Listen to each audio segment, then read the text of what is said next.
ষ্টুডেণ্টক মানে আমাৰ অসমত কি হয় মানুহে কিছুমান কথা জেদ কৰে আমি স্কুটিখন কিয় দিম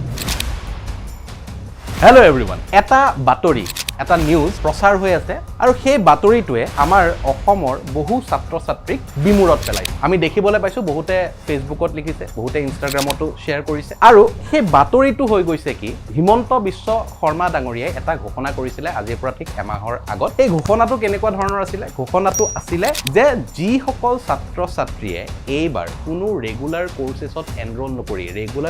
এনৰোল নকৰি মানে অসমৰ কোনোবা এখন মহাবিদ্যালয়ত যদি এডমিশ্যন নলয় যদি বাহিৰত কোচিং কৰিবলৈ যায় সেই সকল ছাত্ৰ ছাত্ৰীৰ ৰিজাল্ট ভাল হলেও আমাৰ যি সেই প্ৰজ্ঞান ভাৰতী স্কিম যিটো আছিলে আঁচনি আছিলে তাৰ অধীনত স্কুটি নাপায় বুলি আজিৰ পৰা ঠিক এমাহৰ আগতে ঘোষণা কৰিছিল কোনোবাই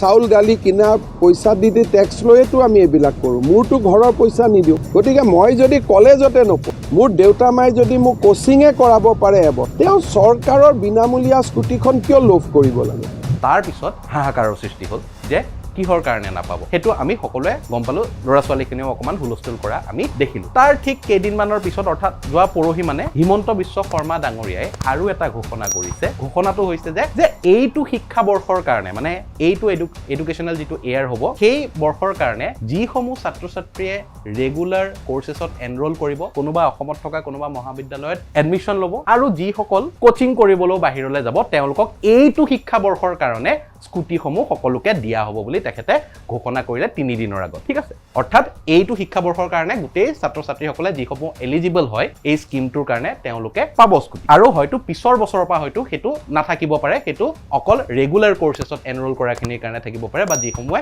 মহাবিদ্যালয়ত কোনোবা এখন অসমৰ মহাবিদ্যালয়ত এডমিশ্যন লৈছে তেনেকুৱা সকলৰ কাৰণে থাকিব পাৰে নেক্সট এডুকেশ্যনেল এয়াৰটোৰ পৰা নেক্সট শিক্ষাবৰ্ষটোৰ পৰা কিন্তু কনফিউজন তাতো হৈ আছে আমাৰ যিসমূহ মিডিয়া যিসমূহ পেজ আছে সেই পেজসমূহে আকৌ কনফিউজন কিছুমান ক্ৰিয়েট কৰি আছে কিহৰ কাৰণে ক্ৰিয়েট কৰি আছে সেই বস্তুটো আজি আমি এনালাইজ কৰিম আচলতে ইয়াত হৈ গৈছে কি অসমীয়াৰ পৰা ইংৰাজীলৈ ট্ৰেন্সলেট কৰোঁতে কৰা কিছুমান সৰু এটা ভুলৰ কাৰণে এটা কনফিউজন ক্ৰিয়েট কৰি আছে আমি প্ৰথমতে চাওঁ হিমন্ত বিশ্ব শৰ্মা ডাঙৰীয়াৰ যিটো এক্সৰ পোষ্টটো ইয়াত আমি চাবলৈ চেষ্টা কৰোঁ ঠিক আছে ইয়াত এক্স পোষ্টটোত কি লিখা আছে এক্স পোষ্টটোত আমি সম্পূৰ্ণ অসমীয়াত ঠিকেই লিখিছে যে বিশেষ বিবেচনাৰে অসম চৰকাৰে বিশেষ বিবেচনাৰে এই বৰ্ষৰ নিয়মীয়া পাঠ্যক্ৰমৰ উপৰিও দেখিছোনে ৰেগুলাৰ যি এনৰোলমেণ্ট নিয়মীয়া পাঠ্যক্ৰমৰ উপৰিও উচ্চতৰ মাধ্যমিক পৰীক্ষাত উত্তীৰ্ণ হোৱাৰ পিছত কোচিং চেণ্টাৰ নামভৰ্তি কৰা যোগ্য ছাত্ৰ ছাত্ৰীকো যিসকলে সেই পাৰ্টিকুলাৰ পাৰ্চেণ্টেজটোৰ ওপৰত পাইছে সেইসকল ছাত্ৰ ছাত্ৰীকো স্কুটি প্ৰদান কৰাৰ সিদ্ধান্ত লৈছে বুলি অসমীয়াত ঠিকেই লিখিলে আৰু কৈছে যে বিৰতি যিসমূহে কিছুমানে গেপ লয় সেই গেপ লোৱাৰ পিছতো যদি নেক্সট গেপ লোৱাৰ পিছত পিছৰ বছৰটোত যদি সেই নিয়মীয়া পাঠ্যক্ৰমত বা ৰেগুলাৰ কোৰ্চেছত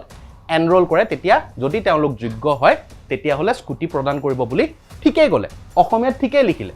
কিন্তু এতিয়া প্ৰব্লেমটো হৈ গৈছে কাৰণ সেই পেজসমূহে এইটো কপি পেষ্ট মাৰি পেলাই ডাইৰেক্ট উঠাই দিছে প্ৰব্লেমটো হৈ গৈছে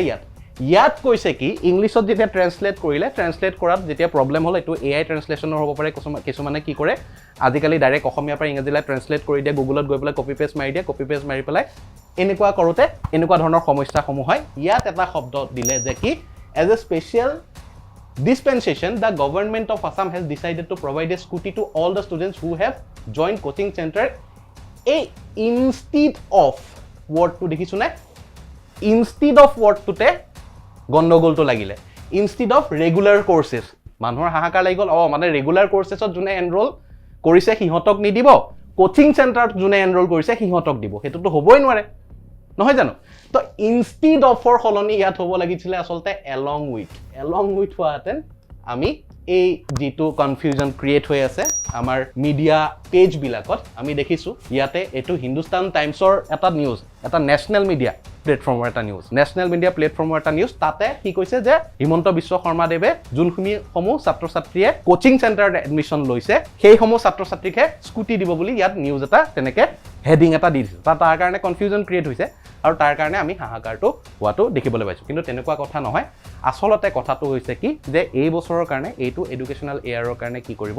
যিসমূহ ৰেগুলাৰ কোৰ্চেছত এনৰোল কৰিব বা নিয়মীয়া পাঠ্যক্ৰমত এনৰোল কৰিব অসমৰ কোনোবা এখন মহাবিদ্যালয়ত নামভৰ্তি কৰি যিসমূহ আমাৰ অসমৰ কোৰ্চ কাৰিকুলামটো ফ'ল' কৰিব NCERT ছাত্ৰ ছাত্ৰীক স্কুটিটো দিবই লগতে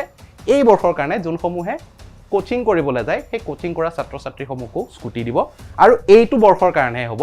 অহা বছৰৰ পৰা হয়তো যোনসমূহ ছাত্ৰ ছাত্ৰীয়ে কোচিং কৰিবলৈ যাব তেওঁলোকক হয়তো স্কুটি নিদিব গতিকে ছাত্ৰ ছাত্ৰীসকল বৰ বেছি চিন্তা কৰিব নালাগে এবাৰ যদি তোমালোকে ভাল ৰিজাল্ট কৰা যদি সেই পাৰ্টিকুলাৰ যিটো পাৰ্চেণ্টেজ আছে সেই ক্ৰাইটেৰিয়াটো ফুলফিল কৰা তেতিয়াহ'লে তোমালোকে স্কুটি নিশ্চয় পাবা আৰু তাৰ কাৰণে তোমালোকে ভালকৈ পঢ়িব লাগিব ভালকৈ পঢ়ি যোৱা